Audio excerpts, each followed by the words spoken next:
A group of Twitter users has sued Donald Trump and two White House communication aides for violating their constitutional rights by blocking them from Trump's personal Twitter account after they criticized the president. The suit, which was filed in federal court in New York on Tuesday, argues that Trump's Twitter account, @RealDonaldTrump, constitutes a public forum for speech by, to, and about the president.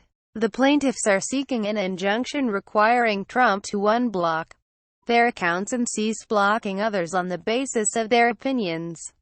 Since Twitter users who have been blocked cannot read or respond to Trump's tweets, the suit argues blocking users for their political beliefs imposes a viewpoint-based restriction on participation in a public forum, and violates the First Amendment.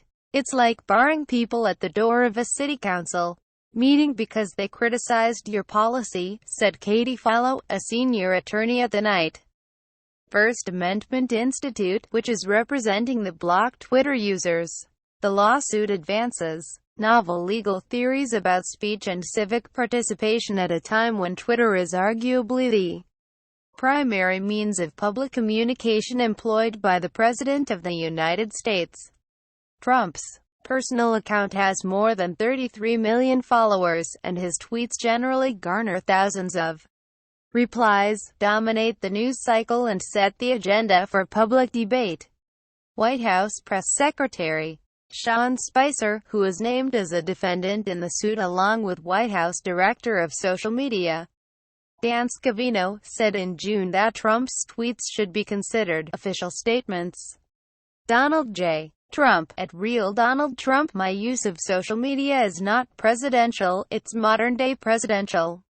Make America Great Again. July 1, 2017. The White House did not immediately respond to a request for comment. One Twitter user who used to reply to Trump's tweets is Eugene Gu, a surgery resident from Nashville and one of the plaintiffs in the case. I found that I was able to be heard by many people, and that my voice mattered even if I wasn't a celebrity or politician, Gu said in a statement of sending tweets in reply to Trump. Gu was blocked by Trump on the 18th of June, the suit alleges. Shortly after Gu questioned Trump's fitness for the presidency. Eugene Gu, MD, @Eugene Gu, Trump just now blocked me for this tweet. Please protect his ego and don't RT it. https://t.co/latipneji. #blocked_Twitter.com/zabacogf. June 18, 2017. Now I have extremely limited access to the public forum where I once could be heard, Gu said. I feel cut off and as though I'm being treated like an outsider in my own country. This isn't just about Trump, and it's not just about Twitter. Another plaintiff, Holly Figueroa, wrote in the Washington Post.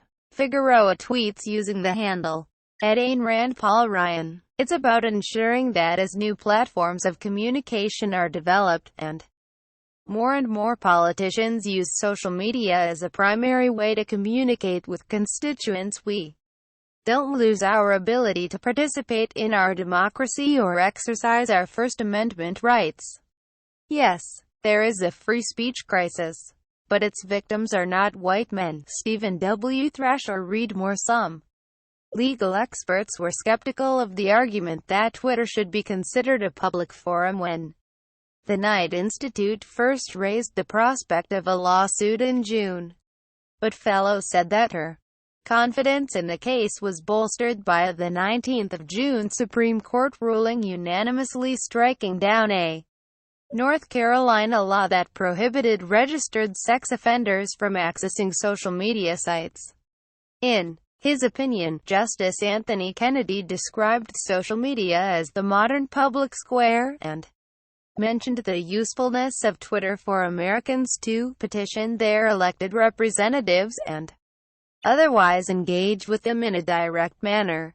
While in the past there may have been difficulty in identifying the most important places, in a spatial sense, for the exchange of views, today the answer is clear. Kennedy wrote, It is cyberspace, the vast democratic forums of the Internet in general, and social media in particular.